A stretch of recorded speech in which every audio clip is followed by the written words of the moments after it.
오늘 본문의 말씀을 가지고 균형 잡힌 신앙 속에 능력이 임한다, 이 제목으로 함께 말씀의 은혜를 나누고자 합니다. 우리가 가지고 있는 신앙 또는 믿음이라고 얘기하는 이 단어를 사용할 때 이 신앙이라고 하는 이 한자어를 자세히 살펴보면 믿을 신자에 우러를 앙자를 쓰고 있습니다. 내가 믿고 있는 그 대상을 향하여서 그저 믿음만을 가지고 있는 것이 아니고 내가 믿는 그 대상을 향하여서 우러르며 추앙하고 마음속으로 공경하는 모든 존경심을 다 담아서 내 마음을 쏟아 붓는 것, 이것이 바로 신앙이라고 할 수 있습니다. 신앙을 사전적인 의미로 잠시 살펴보면 이것은 사람의 의지나 노력으로 가능한 것이 아니고 하나님께서 전적으로 주시는 힘과 능력을 통해서 우리가 경험할 수 있고 또 우리에게 일어날 수 있는 아주 영적인 변화이자 은혜의 선물이라는 것을 우리는 한 번 더 살펴보아야 될 것입니다. 여러분이 믿고 있는 믿음의 그 기본적인 내용을 한번 머리로 한번 되뇌어 보시기 바랍니다. 보이지 않는 하나님을 믿고 예수님을 하나님의 아들로 믿을 뿐만 아니라 성령님께서 지금 우리와 동떨어져 있는 분이 아니고 우리의 찬양 가운데 함께 하시고 우리의 기도 소리에 응답하시고 우리에게 말씀을 주시는 그 말씀 가운데 깨달을 수 있는 지혜와 능력으로 함께 하시는, 우리와 동행하시는 임재하시는 하나님으로 믿는 그 모든 믿음의 내용들이 사실 인간의 생각과 이성적인 사고로는 도저히 헤아릴 수도 없고 설명도 할 수 없는 부분이기 때문입니다. 오늘 저와 여러분들이 가지고 있는 이 믿음, 하나님을 온전하게 믿고 따르고자 하는 이 신앙의 모든 것들이 하나님으로부터 온 변함없는, 그리고 우리의 삶의 모든 것으로서 설명할 수 없는 놀라운 은혜의 선물임을 믿음으로 고백하시며 감사하는 마음을 가지시길 바랍니다. 이 신앙을 우리가 가지고 있을 때 우리는 항상 우리가 가지고 있는 신앙들이 하나님 앞에서 바른 모습으로 갖추어져 있는가를 늘 살펴보아야 됩니다. 어떤 부분이겠습니까? 바로 하나님을 향한 우리의 신앙들이 균형을 잡고 있는가라는 것을 항상 살펴보고 점검을 해야 된다는 것이죠. 오늘 본문을 통해서 저와 여러분들이 하나님을 향한 우리의 신앙이 과연 균형을 제대로 잡고 있는가, 이것을 세 가지 정도로 함께 살펴보고 은혜의 시간을 가지기를 원합니다. 균형을 잡는다는 것은 정말로 힘이 듭니다. 저희 가족들은 한 번씩 놀이터에 아이들과 놀러 가게 되는데 그 놀이터에서 아직까지 이제 저희 둘째와 셋째가 나이가 어리다 보니까 시소 타는 것을 되게 재미있어 합니다. 근데 둘째, 셋째가 서로 놀이터에서 시소를 타면은 별로 재미가 없거든요. 그래서 그때는 항상 묵직한 아빠를 찾습니다. 그리고 제가 한편에 딱 앉으면은 이제 그 둘째, 셋째는 항상 이제 왔다 갔다 하는 그 시소 속에서 너무너무 이제 기뻐하고 또 재미있어하는 모습을 보입니다. 근데 시소를 탈 때 가장 재미있는 순간이 언제겠습니까? 그 양쪽에 앉아 있는 사람들의 그 무게의 균형이 깨어지는 순간 아니겠습니까? 갑작스럽게 올라간다거나 갑작스럽게 땅으로 꺼지는 그 시소를 보면서 스릴도 경험하고 또 재밌다고 까르르 웃는 모습을 보면은 이 균형을 잡는 것이 눈으로 보이는 시소조차도 사실 쉽지 않은데 우리가 보이지 않는 신앙생활에 대해서 균형을 잡는다. 사실 이게 보통 어려운 일이 아닙니다. 더군다나 눈에 보이지 않기 때문에 우리는 신앙의 균형이 과연 바르게 정립되어 있는가? 이런 부분에 대해서도 확인할 바가 없기 때문에 우리가 많은 부분들을 또 이렇게 긴장감 없이 그런 것들을 또 흘려보내곤 한다는 것입니다. 오늘 저와 여러분들이 이 본문을 통해서 살펴볼 수 있는 균형 잡힌 신앙이 과연 어떤 신앙인가? 첫 번째로 우리가 알 수 있는 것은 13절을 통해서 우리가 알 수가 있습니다. 13절에 어떻게 되어 있습니까? 엘리가 길 옆 자기의 의자에 앉아 기다리며 그의 마음이 하나님의 괴로 말미암아 떨릴 즈음이라. 이제 엘리가 소개되고 있는데 여기서 우리가 우리의 신앙이 균형 잡힌 신앙인가 살펴볼 수 있는 첫 번째 질문은 바로 지금 나는 있어야 할 곳에 있는가라는 질문입니다. 엘리가 길 옆 자기 의자에 앉아 있습니다. 이 모습은 이 엘리가 이스라엘의 사사로 있다는 것을 보여주는 장면입니다. 엘리는 사사이기 때문에 길 옆 자기에게 주어진 자리에 앉아 있는 것이 어떻게 보면 당연한 것으로 여겨질 수도 있습니다. 그런데 사실 엘리가 살고 있는 이 시대적인 상황을 살펴보면 지금 엘리는 이렇게 전혀 마음 가운데 불편함이나 또는 너무나도 느긋한 모습으로 이렇게 앉아 있어서는 안 될 존재였습니다.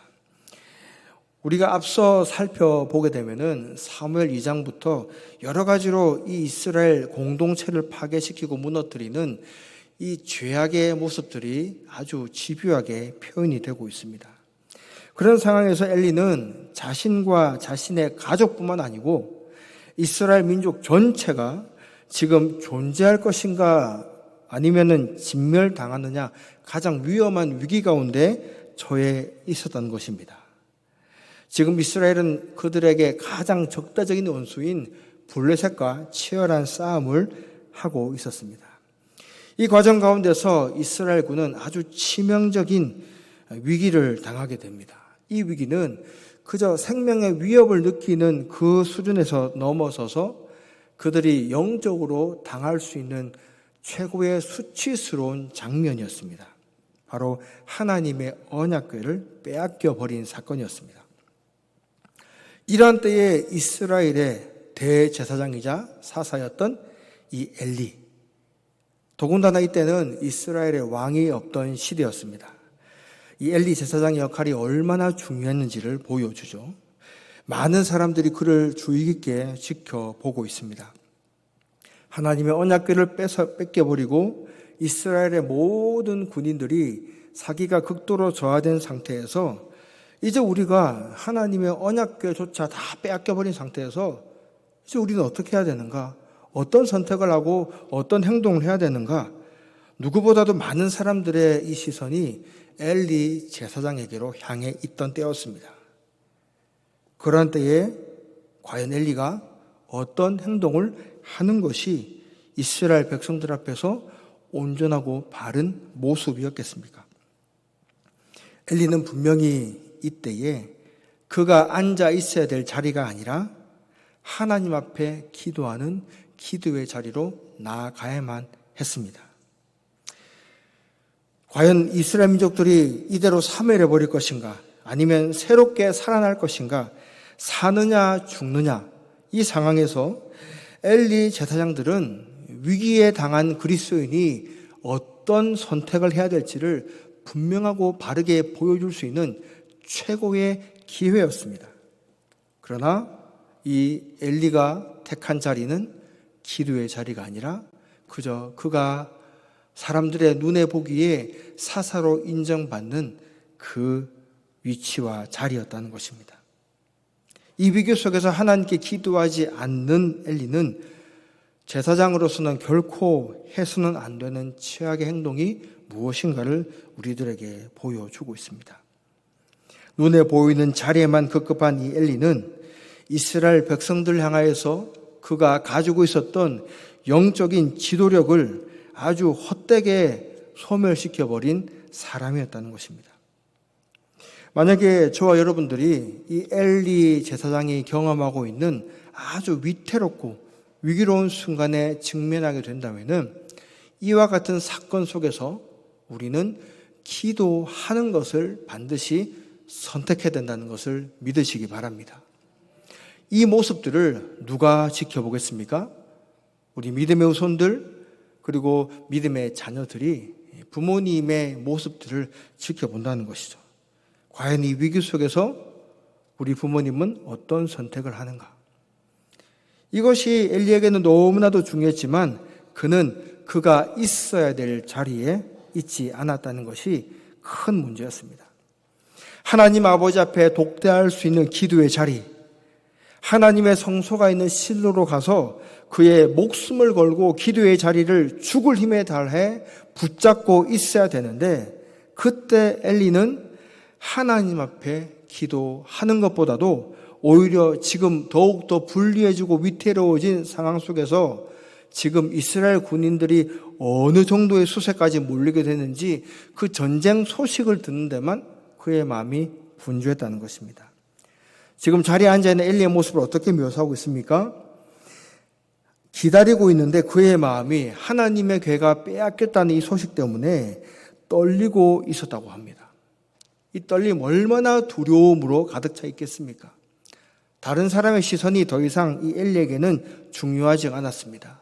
그에게는 시시각각으로 그의 목숨을 조여오고 있는 이 블레셋 군대들의 이 위태로운 상황 속에서 그가 선택할 수 있는 길은 기도였음에도 불구하고 그는 그 행동을 행하지 않았다는 것입니다. 과연 이 엘리 제사장이 하나님께 기도 드리는 것을 몰랐기 때문에 기도하지 않았겠습니까? 엘리는 그것을 모를 수 없는 위치에 있는 사람이었습니다.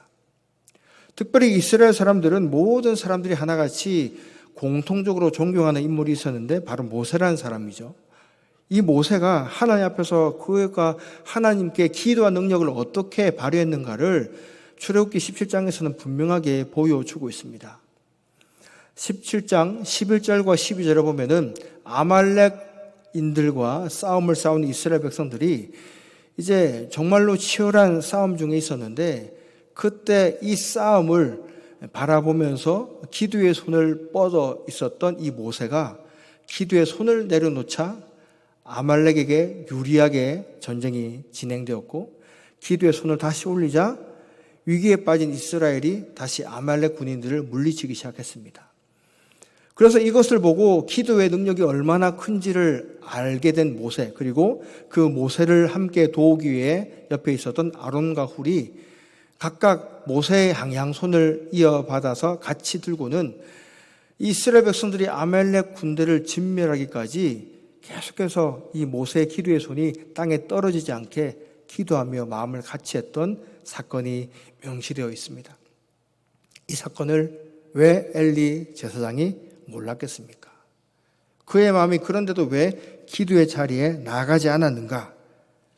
그만큼 이 엘리에게는 대제사장인데도 불구하고 기도의 자리가 낯설게 느껴졌다는 것입니다.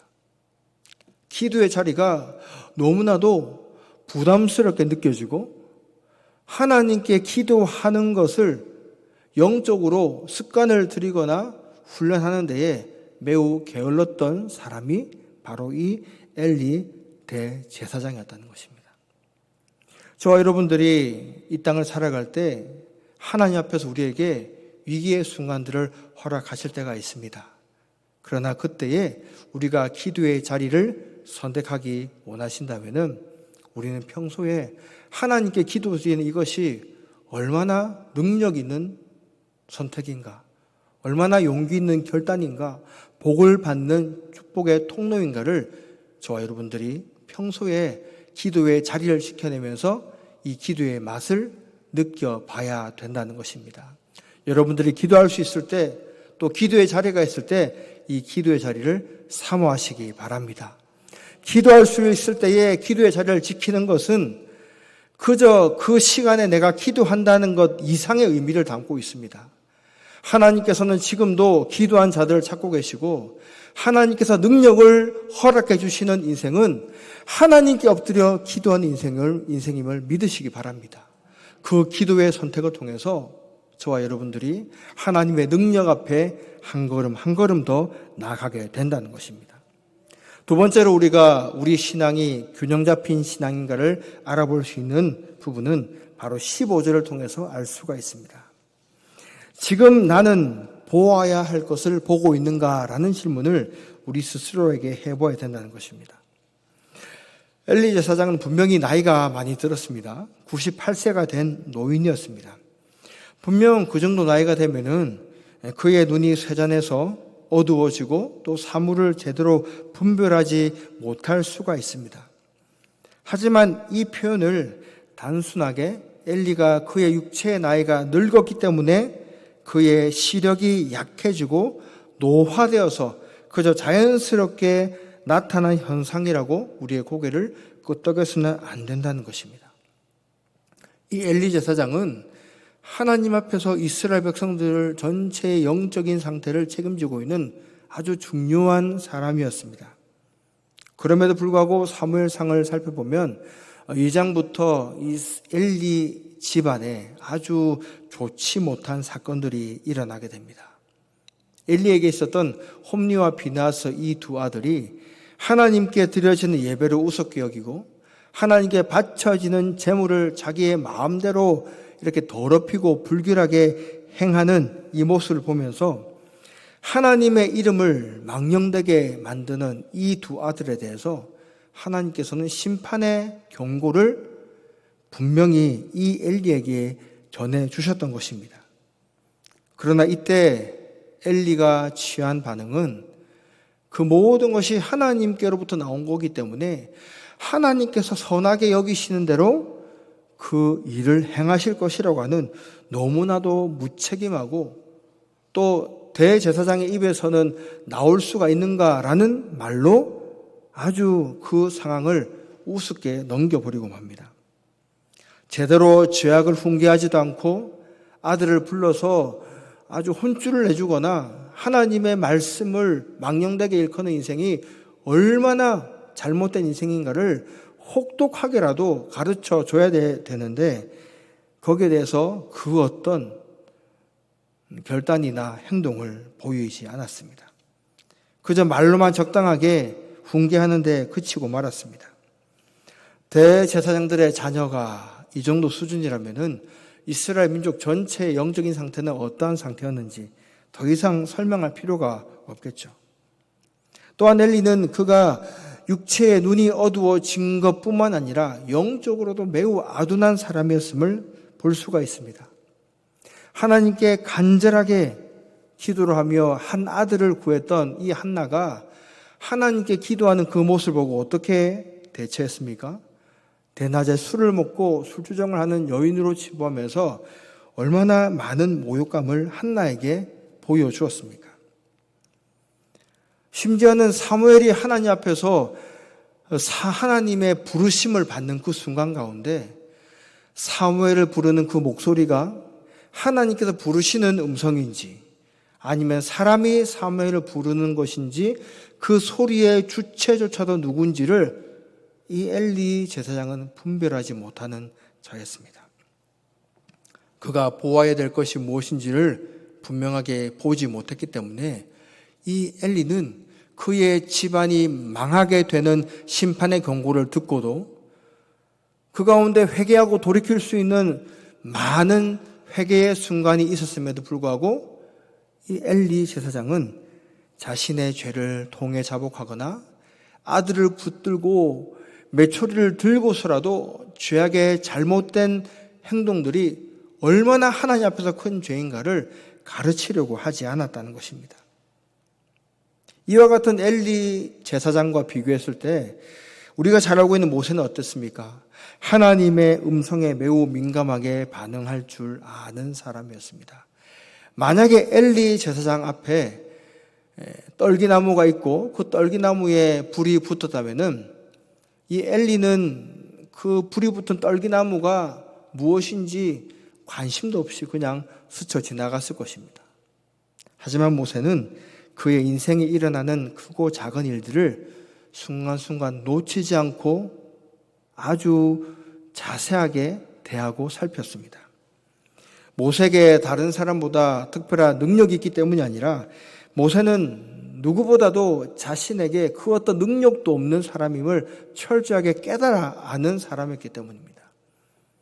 그래서 그는 하나님께 더욱더 민감하고 더욱더 어떻게 보면 집요할 정도로 하나님을 향하여서 그의 모든 감각들을 열어놓고 반응했습니다.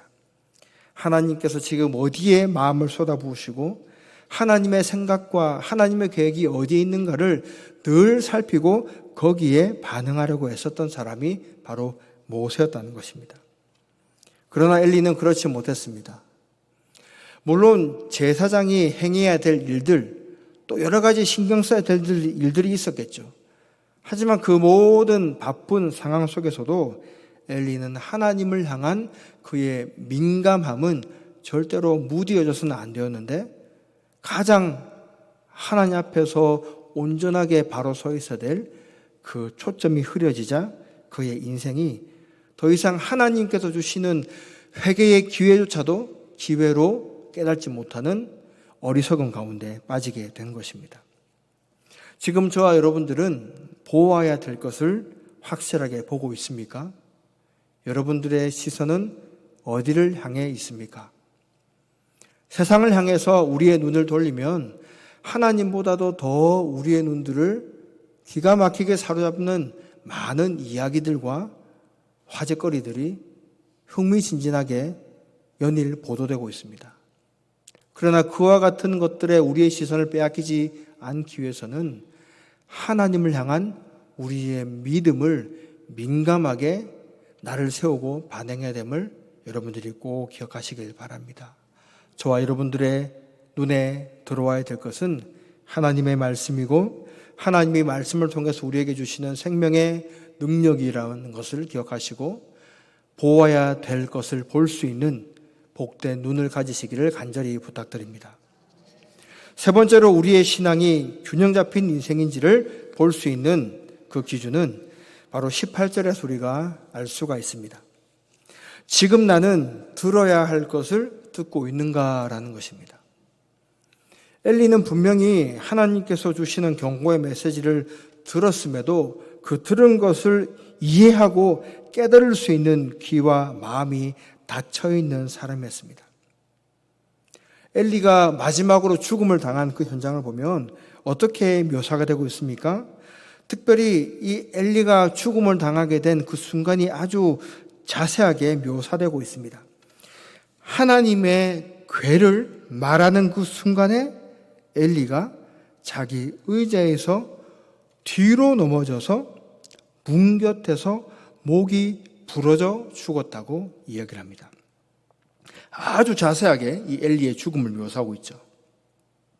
이처럼 자세하게 묘사하고 있는 이유는 그만큼 이 엘리의 죽음이 하나님께서 그냥 우연적으로 그저 나이가 많이 들고 몸이 무거워져서 그냥 잠시 의자에서 균형을 잃어버리고 넘어져서 죽은 것이 아니고 이 모든 죽는 과정과 모습들 가운데는 하나님께서 저와 여러분들에게 분명히 보여주시고자 하는 말씀의 뜻들이 있다는 것입니다. 블레셋과의 전쟁에서 가까스로 빠져나온 이 베냐민 사람이 전쟁에 대한 모든 이야기들을 이 엘리에게 풀어놓고 있습니다. 그 말을 듣는 엘리는 그 말 한마디 한마디가 두려움의 비수처럼 그의 마음 가운데 꽂혔을 것입니다. 그런데 그 중에서도 가장 그의 마음을 정말 간담을 서늘하게 만들었던 것은 무엇이겠습니까? 바로 하나님의 괴가 빼앗겼을 뿐만 아니라 그의 아들 홈리와 비나스가 죽음을 맞이하게 된 것입니다.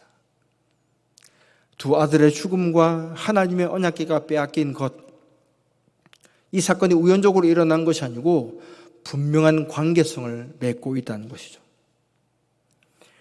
엘리는 분명히 하나님 앞에서 귀한 영적인 사명을 감당해야 될 사람이었습니다.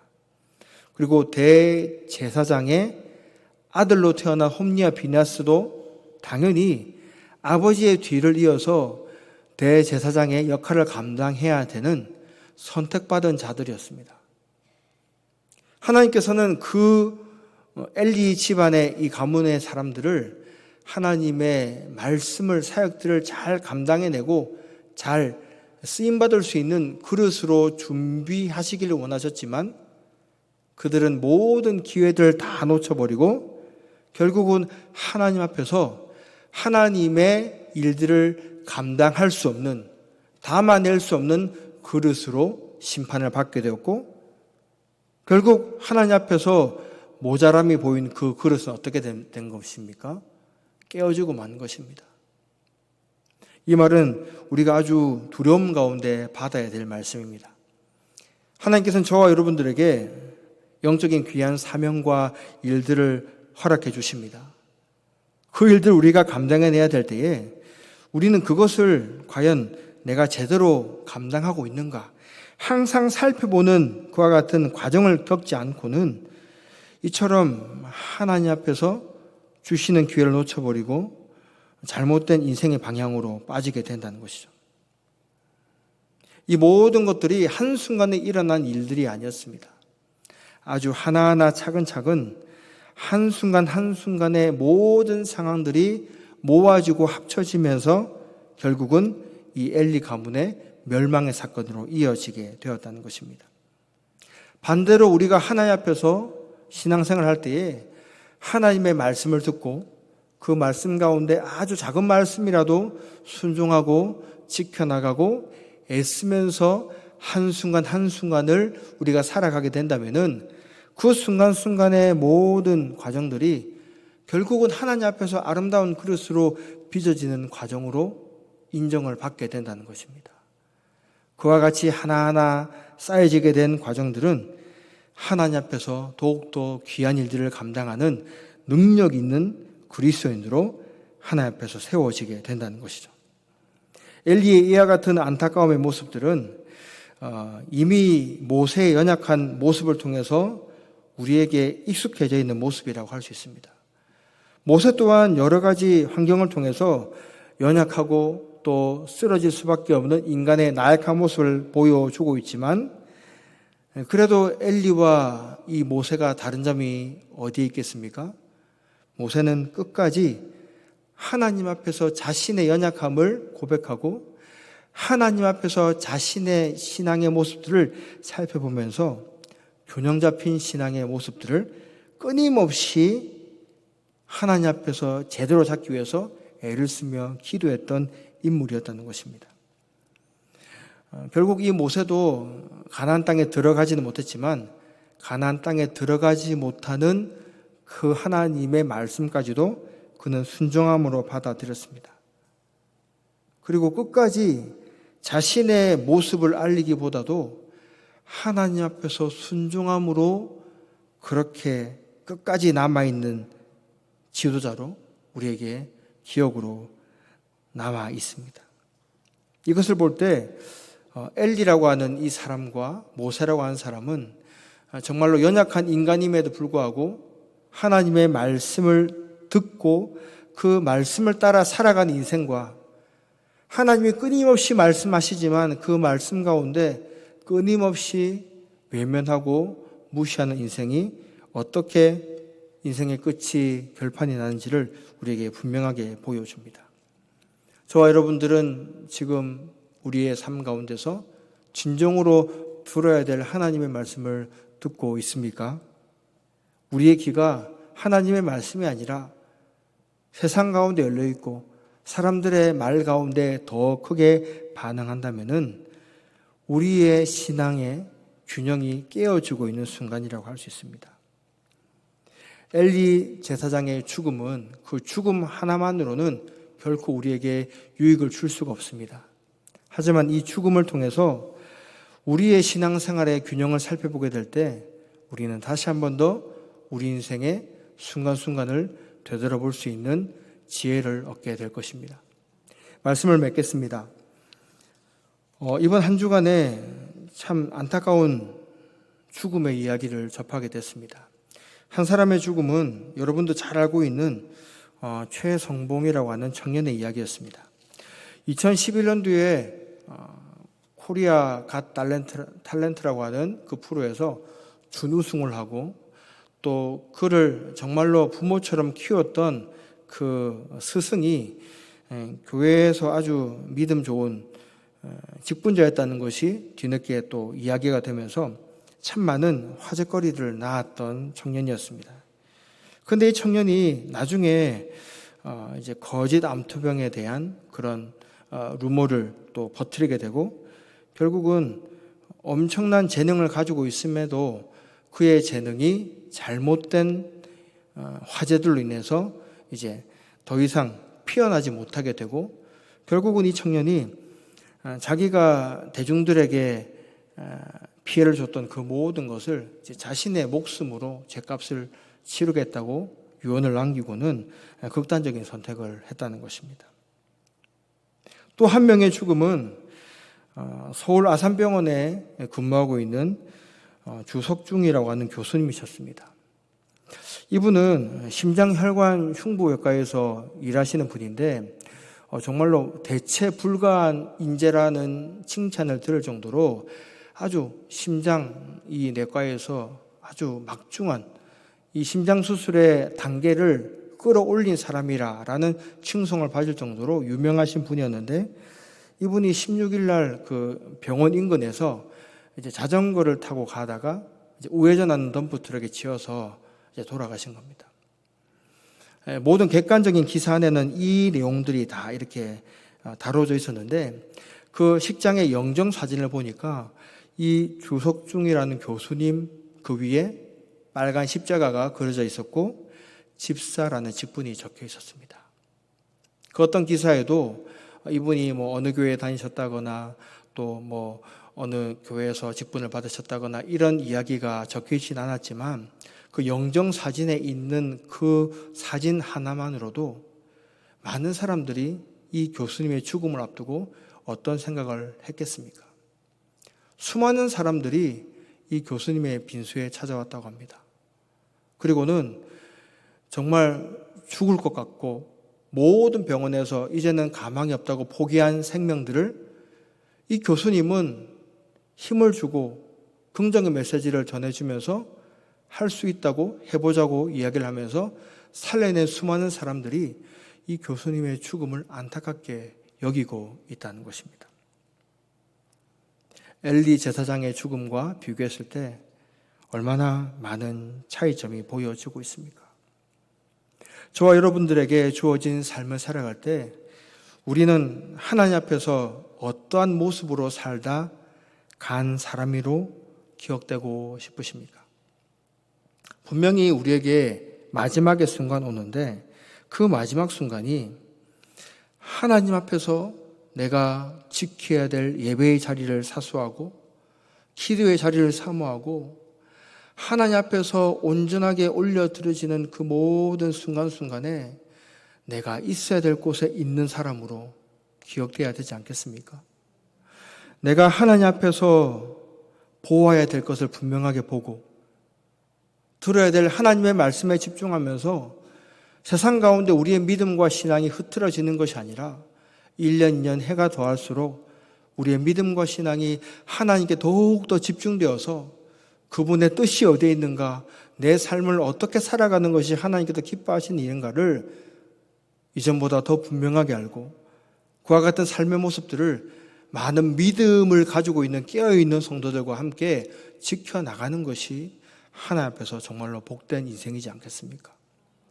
저와 여러분들의 삶이 하나님께서 기쁘게 받으시는 인생이 되길 바라고, 마지막 우리의 삶이 다하는 그날까지 하나님께서 우리를 정말로 기쁘게 보시고 우리를 자랑스럽게 여기시는 믿음을 가진 신앙의 그리스도인으로 자라가시기를 주님의 이름으로 간절히 부탁드립니다.